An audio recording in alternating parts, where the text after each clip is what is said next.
manan sa kaawit.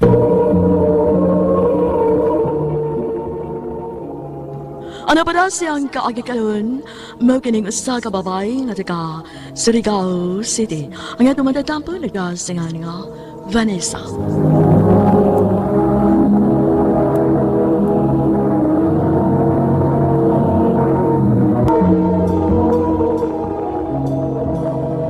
Kabati sa nahimo pinaskuhan ko alang sa maabot ka Pasko. Ang panagbuwag na mo ni Roy.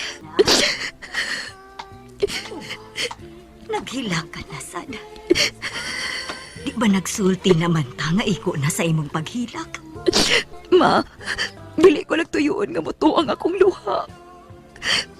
Gustuhon ko magpuga ng akong kaugalingon. Unang Pasko ron, gawa na mi si Roy. Anak, minyo na siya. O kinahanglan ka nang move on. Ma, pugos lang siya nakasal itong babayhana, ma. Gitinta lang itong babayhana si Roy. Pero nagpatintal sad siya. Kung ligon pa yun unta siya sa inyong relasyon, bisag sukaran pa siya, dili yun siya mukaon. Kana kay ni kaon, nakauyon sad siya.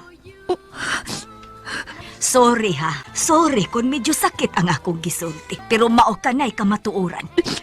Ma, Sige na, pangandam na. Moabot na rong taon-taon si Ninang ni mo, Flor. Mobakasyon din sa ato. karon ba da ito?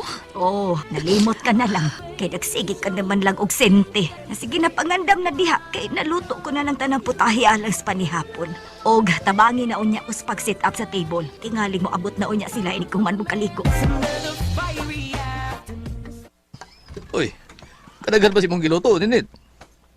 Ay, natural. Espesyal gud ang ato mga bisita gikan sa Cebu. Kinahanglan nga espesyal usab ang atong mga putahe. Adnan sa bagila gabay tunon nga kwarto. Oh, magdugay ba din sila din eh? Mapa, okay na ng table ha? Oy, ay ta silang nihunong sa tungod. Sila na ron. Si Ninang Flor nimo og si Billy ang niabot.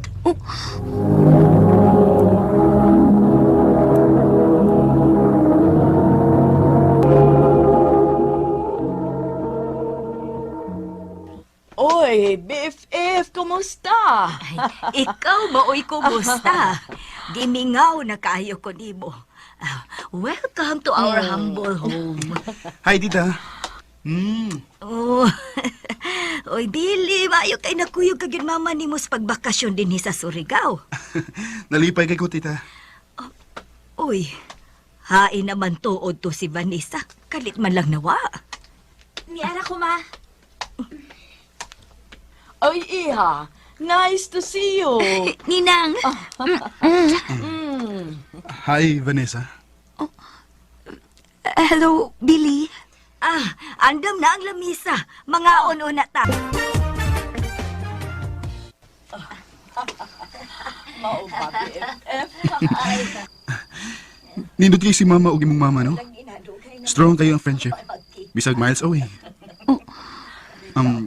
Pasensya ka na, ha? Naitsopera ka hinuon sa imong kwarto. Kay ako mo'y gipagamit ni tita temporarily. Kay kamo na lang si mama ang mo-occupy sa ilang room nga inyo untang giandam sa bisita. Medyo dako ang maong room. Gusto sa duha o tulo ka tao. Unlike sa imong room nga for single rigid. Nagtuumagod si Mama nga si Carla mo'y kauban ni Tita pagbakasyon. Ikaw man di ay. Nalipay kay kung nakakuyog yun ni mama din. I'm so happy nga nakita na sa ta. And honestly, sa dihan nakasuod ko sa imong room, girly kayo. Na-impress kayo ko. Very neat and clean. Humot kayo. Isamot ang akong pagdaig niyo. Kuyugi si Billy sa pag-explore dinhi sa Surigao, Vanessa. Kay lahi ang among tripping nga magkumare. Oh, okay nga naman di ay, Ma. Asa man di ay mo? Nganong dili mo naman lang iuban si Billy ninyo? Ay, ayaw na lang pagpangutana. Ay, nakapangandam na si Billy. Hala, sige, panlakaw na unya mo. Nice ang lugar, no? Nice breeze. So perfect sa maglovers. Nakahinumdum ka pa?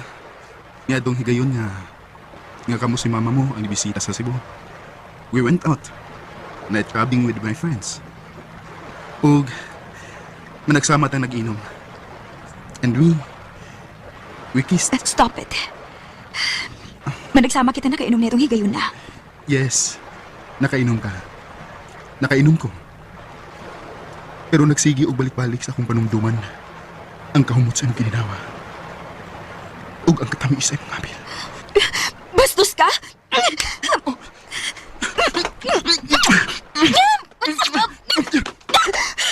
Bastos ka! I've been calling you. I've been texting you. I've been chatting you sa FB. Sa Viber. I've been following you sa IG. But did ma? Ug mura ko mabuang nga naguna-una. Nga you are avoiding me. Tungod kay mo yung angay. May BF pa ko nitong higayon na. Huwag nakasahapon niya nga gitugutan ko bilaang lalaki nga nakahawak na ako. Kinahanglan ko na ikaw ulit kayaan. Single ka na karon, di ba? Nagpakisi kong muanhi din sa Surigao. Aron makita ko na usab ikaw. I'm deeply in love with you. Sugta si Billy. You deserve to be happy. Buotan og nakaila kita sa pamilya ni Billy. Pa, Miyandig siya pagtuyo sa Surigao kauban ni Ninang Nimong. Aron ka lang niya makita. Misulti siya kalakustanan o nakadaig ko niya. Hatagi siya higayon samtang dili pa uwahi ang tanan. babe, thank you for loving me. And thank you sa paghatag mo na ko gigayon. Ipakita ko nimo ang sincero kong pagmahal. Asawa ko na gid ikaw.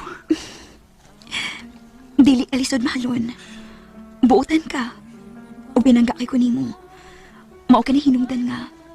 Nga nakat-una usab ako sa pagmahal nimo. Ang mag-best friend nga si Mama o si Ninang Flor, giset up na dayming daan si Billy, tungod ra usab sa hangyo ni Billy ni Ninang to help him nga maduol ko niya. Hinuon, wa ako magmahay. Tungod kay I finally found the one. Nga nagmahal ka na akong tinuaray, o mahal ko na usab.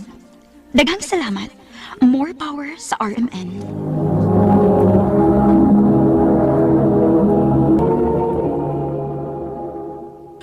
Mao kita mga igalang kaagi ni Vanessa nga taga Surigao City. Ang maong kaagi kibata ng duwa sa radyo ni Miss Miraluna Tumulak kukapos sa direksyon ni Priscilla Raganas. Kamusap mga higala, mga sukinti paminaw, kinasingkasing kong kidapit sa papadaw. Sa inyong nakalanlaing kaagi sa kinabuhi nga naglibot sa kaawit. I-address lang ni Ining Tulumanon. Hantimanan sa kaawit care of RMN Productions Center Studio, 3rd floor, Jose R. Martinez Building, Osmeña Boulevard, Cebu City. Umaga ipada sa Hantimanan official Facebook page. Hangtod sa sunod kayon, daghang salamat sa inyong pagpaminaw. Ngayong adlaw kanyang tanan nga nagpaminaw karon ning maong tilumanon, kini ang akong suliran. Ilabi na kanya Dr. ni Obra o Dr. ni Elaine Batan. Ingon mas mga artistang maghatag kinabuhi ning akong suliran. Taguan ko ni sa pangan nga Flora. Hingkod ang pangidaron, single. Itago na lang sa mga akong address aron dili mahibawaan nga midangop ko ninyo. Punto legal kining akong suliran. Kabahin kini sa nitabo sa akong pagumangkon nga bag-o lang na tao. Nga alang na ako, manubag ang nagbuhat niya sa ingon. Aron inyong isabtan, sugdon ko dihang nagbati ng akong sister-in-law. Ingon ni ini ang mga paghitabo.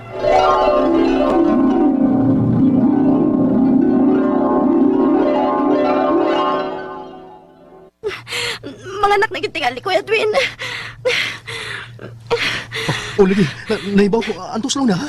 Ayaw ko na iutong ng atong anak ay. Kay nagbuha pa swapa ni mo, o atong nasakyan pa doon sa birthing center. Nga imong anakan. Kalami, nagyong iutong. Unya ka lagi tao, unya ka. Oh, na, may tres wala. Si Papa na tingali ron. Dali na mo yung TLB! Pinasama pa nga kong tricycle! Dali na, Amy. Kanita, agako tigaw. Ay, alis na ko si Mama ko ha! Tumaguyong ni... Ma, murag naglisod mas Amy sa pagpanganak sa mga anak. Ganina naman na siyang inutong. Tungang gabi naman lang. Ay, kung makasuod pa lang unta ko, ako na nang gibadlo nga dili magsigig utong. Kay maluya na sa Amy Edwin. Pero saong dili man sa tapasudlon. Please, sakit na ng mga anak. Mano? Ay, maong ayaw dayon pang ninyo, Flora. Kay gamayon ka ba yung pagkababae? Mama sad, uy. Wapa magunahon na anak, God. Ma, May tingog nas bata, ma. Hala, basta na anak ko sa Ate Amy.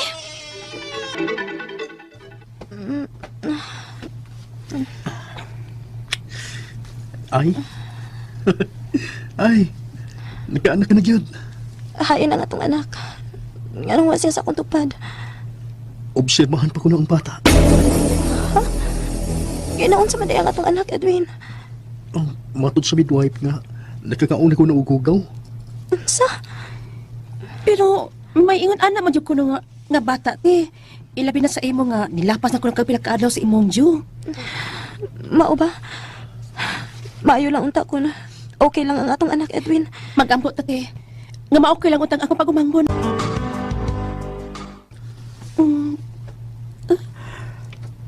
Kuya?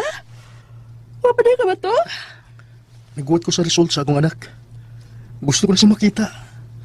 Gusto kayo resulta sa ilang pag-obserbar sa akong anak, no? Iya. Puli ka tuwag, bi. Ako si magmata. Ako ni paabot sa resulta. Alasing ko na sa buntag. Hindi ko makatuog din sa birthing center, Flora. Gawas ka na una ko sa akong anak.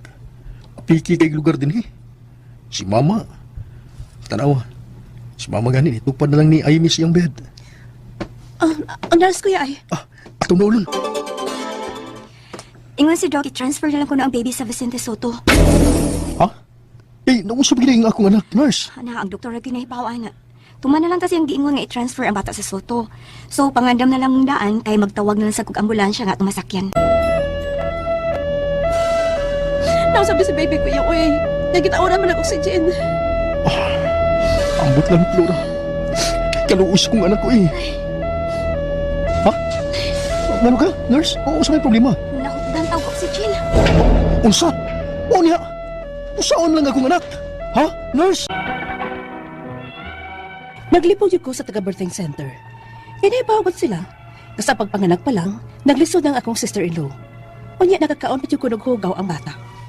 Kung nga nung giobserbahan pa nila ang bata, wa na lang nila i-refer dahil og laing ospital kung lisod magyud ang bata. Probinsya ang amo. Nibiyahe pa mi sakay ang ambulance padung sa syudad, sa Vicente Soto. Diin kami gi-refer.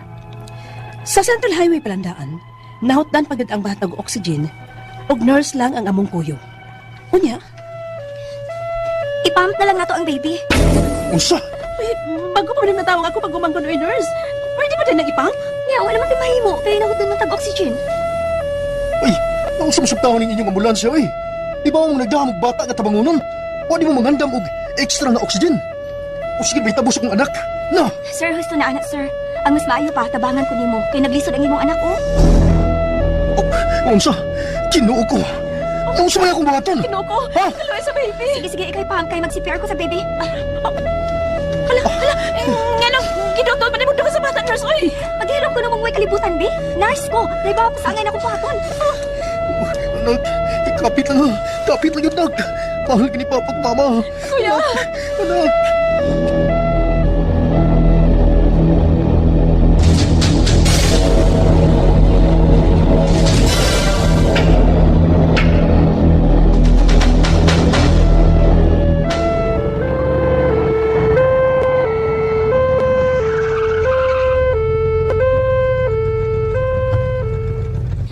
Oh, ni anak na sa Soto. Dali ang tao ninyo akong anak! Emergency! Emergency! Tabangan ninyo akong anak! Malawi mo! Kung may problema, ha? Dok, Suman. gikan pa bis probinsya. Og sa ambulansya pa lang. Dahot na nag-oxygen ng akong anak. Maong nag-pump kining akong igsuon kay. Ako may nagpugos ning akong anak. Wa ba'y doktor na nikuyog niya sa ambulansya? Oh, nurse na, Dok. Yahain man siya. Anong kinimang imong manghod ang nag-pump ining bata? To sa ambulansya, Dok. Nagpabilin. Ay, dili ni mao. Kinalan ubanan gyud mo niya hangtod dinhi kay naglisod ning bata. Ay, dili, ipahimutan ng bata diri, be. Oxygen, please. Kuhay ang bata sa lampin nga inyong giputos kay ako sikapon. Yes, Dok. Yun, ha? Uy, nga nung ning dughan sa bata nga nasamad man. Gidoktor pa sa nurse kaniya sa ambulansya, Dok. Kay ako nag-CPR. Oh, unsa? Naluoy kay ko sa kong pagumangkon nga alang nako, biktima sa pagpabaya ug pagkuwang sa birthing center o sa nurse nga nag-atiman ni ini. Ako'y naluoy sa bata nga bago pang nataw nga nangasamad ang dughan ni ini. Ang ako mga pangutana mao kining mosunod. Unang pangutana, wa dayon madug sa inahan ang bata kay giobserbahan pa kuno kay nakakaon og hugaw. Pwede pa di ay nga sa usa ka birthing center lang obserbahan ang bata nga dili man sila ospital? Ikaduhang pangutana, alas 12 na tungang gabi na tao ang bata sa usa ka birthing center. Pag alas 10 na sa buntag, gi-refer mi sa ospital sa syudad. Di ba gud angay nga i-refer day mi nila sa syudad? Kay bawo man silang daan nga may diferensya ang bata pagkatao? Ikatulong pangutana, sa pagbiyahe na mo padong sa syudad, sakay sa ambulance, sa Central Highway pa lang, naot na nag-oxygen para sa bata. Gipump o gi-CPR na lang sa nurse ang bata nga bagong nataw. Nangsamad ang dughan sa bata. Gusto ba ang gibuhat sa nurse? Ikaupat o katapusan, nasuko ang doktor sa Soto nga why nurse nga nag-assist namo pag-abot sa ospital kay napabiling kini sa ambulansya. Nahimo pa namo ireklamo ang nurse sa iyang pagkuwang o sa pagpugos niya og CPR sa bata o gasamad ang dughan niini? Dako bag gasto kon moreklamo apil na ang birthing center? Palihog tabangig tambagi ko.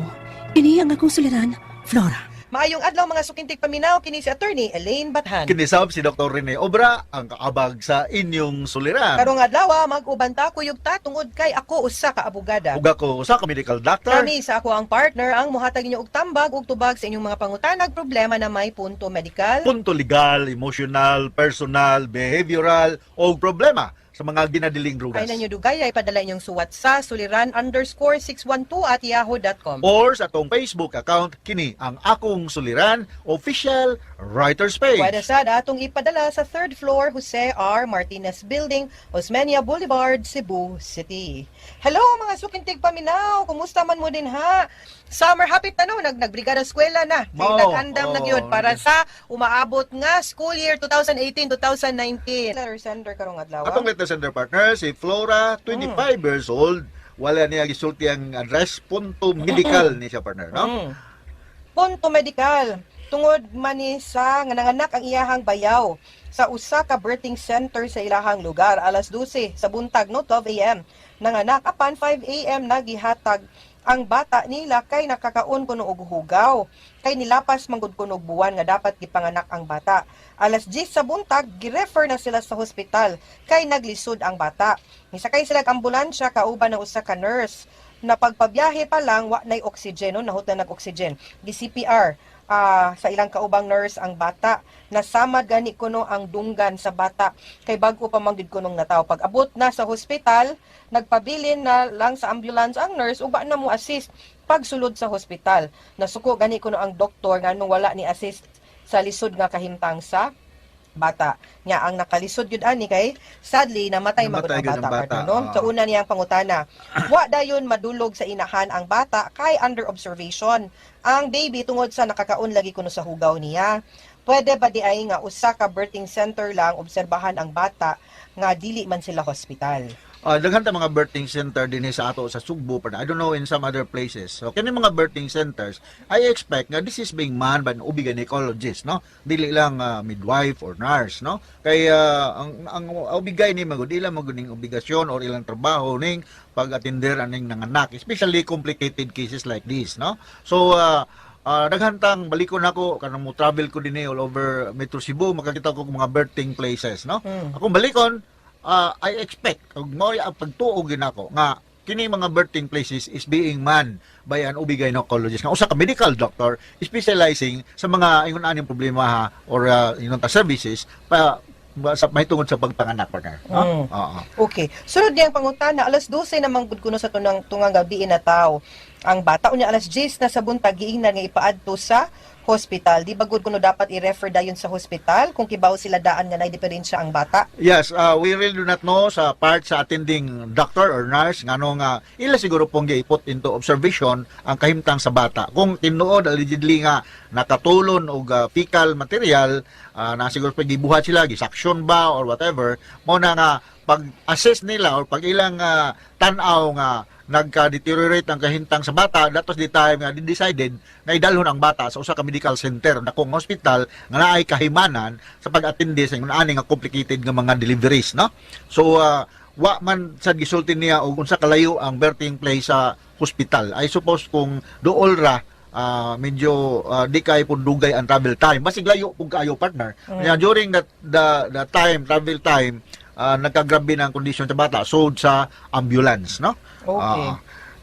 Og ang iyahang sunod nga pangutana, sa pagbiyahe nila padung sa syudad sakay sa ambulance, nahutda nag-oxygen para sa bata, gipump o gi-CPR na lang sa nurse ang bata nga bagong nataw. Nasamad gani, sakto ba kuno ang gibuhat sa bata? Ay, kini kung nahutan ng oxygen ng usa ka ambulance kana medyo makaingon ko nga gross negligence or minunta pagkukulang sa mga inunta birthing place nga nagtagihan ning maong ambulance o kinsa may inunta na mahala aning mga ambulance. Kasi supposed to be ang ambulansya mo naa nay mga life saving mga kahimanan like ang oxygen, like mga monitoring device nga mag monitor sa kahimtang sa pasyente on their way to a bigger hospital. Mao na nga mingon ko nga kung nahutdan og oxygen, posible nga mareklamo po ninyo ang inunta kuan. Ang katong ang ambulance, tagiya no? sa kuan sa birthing place o kinsa may tagiya sa ambulansya, no? Okay. O ganyan katapusan nga pangutana, piting sukua sa doktor sa Soto. Sa Soto pa Hala, nagiga. nganong walay nurse nga nag-assist nila pag-abot sa hospital kay nagpabilin ra siya sa ambulance. Mahimo ba ko nilang ireklamo ang nurse sa iyang pagkuwang ug sa pagpugos niya og CPR sa bata kay nasamad ra ba kuno niya dako ba kuno og gasto ko mo reklamo apil na ang sa birthing center. Yeah, pwede ko mo reklamo. You have the right to complain, especially kung namatay gyud ang bata, Correct. no? So ang kami nga mga doktor, ang sakto gidon ta, there's a proper endorsement gikan sa nag-refer nga agency ngadto sa receiving agency, no? Kung sa Vicente Soto ni siya gida, ya silang department ni Dr. Hilin Madamba, kanang professional ethics, no? Doon na musulti nimo. Kinahanglan nga magigistorya pagka sa nag-receive nga doktor or nurse ba diha sa hospital nga imong gidalan. Dili kay murag maghandlok-handlok na noong ka, andit ka magtig istorya. Kay mas nindot magunang naagay inunta human interaction rather than mag-communicate lang ta diha sa chart sa pasyente, wag kita mag-istorya, no? Okay. Oo. Lisod pud kayo pero Lisod kayo. naman po yung mga ethics good, di ba po, partner, with Yeah. regards to medicine, Oo. nga kay di man ka employee din ha for Soto, di pud ka pwede maka-assist kung naa na sa ER. Not to assess but to endorse. Endorse ra man gyud lang mo, ha? nimo nga Correct. dok. Mao ni ang case. Mao ni ang case. Mao ni bla bla bla. Oo, Nanibang na ni, mao na ni, alas 12 gipanganak, Oo. mao ni mao na. Oo. Pero pag assist ilig-abot sa ER, wa na gyud Ang siya mga inabot. taga Vicente Soto na Di sa siya ka-intervene. Oh, gani ako pa na i-refer na akong pasyente sa ubang ospital. Wala wala proper referral, may ko sorry, dili ko mo intervene kay that is unprofessional. Kinalagoy inong ta proper nga inong ta coordination and referral, liaison referral mga kaso like this, no? Okay.